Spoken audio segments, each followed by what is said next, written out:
make this video about how does Notre Dame have a chance to do this. And I want you to look at this real quick. Okay, this goes back to the year 1990. Some of you might be too young to remember this, but I'm obviously not. Anyway, so look. That was 1990 was the Giants versus the Bills in that Super Bowl. And the Bills were 7-point favorites. They had that high-powered offense. And while I'm talking, okay, I'll get it back. All right, so look.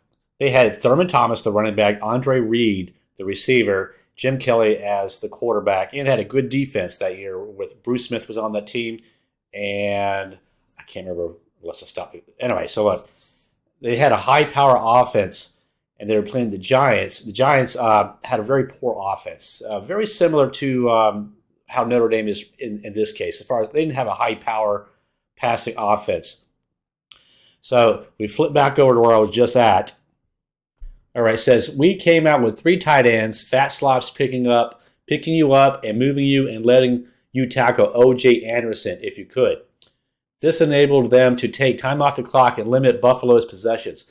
The Giants set a Super Bowl record for time of possession with 40 minutes and 33 seconds, including 22 minutes in the second half. Okay, so the Giants quarterback at that time was Jeff Hostetler. O.J. Anderson was the running back.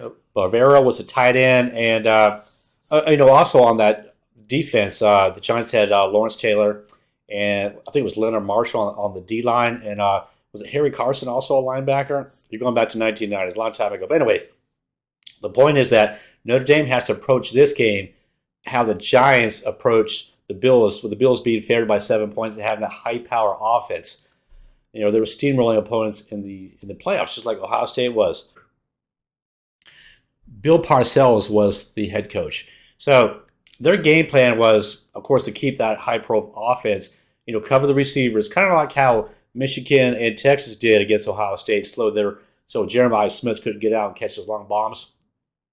Kind of like do that, play 2 safeties deep, and if you can, have a third-person racket. So, maintain the safeties in the back so they can't get the big plays.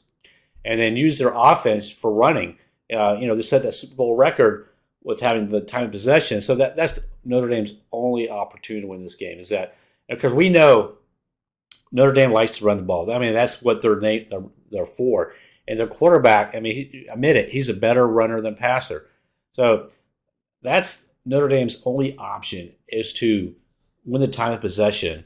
And, if you get lucky with turnovers and things like that, block punts, special teams, more power to you. But if none of that happens, Notre Dame is not going to be able to, keep passing it and score 30 points. That's just not how they're going to win this game. They got to take the page from the notebook of that Bills loss to the Giants in the 1990 season.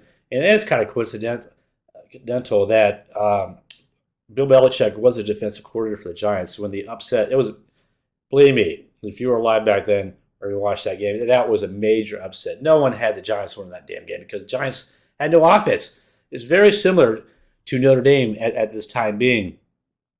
Is ball control. So I know Notre Dame's got some offensive line injuries. I think 2 people went out.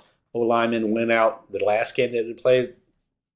I don't know if they're coming back. Maybe one is, but they're not going to be at full strength. So running the ball with the running backs and the quarterback, and of course, what's his name, Riley Leonard. He's pretty good for the short passes. I think Notre Dame also has to come out and go to a 3 or 4 wide receiver set just to keep Ohio State, off balance and start firing it downfield. That's the only chance Notre Dame's going to have in this.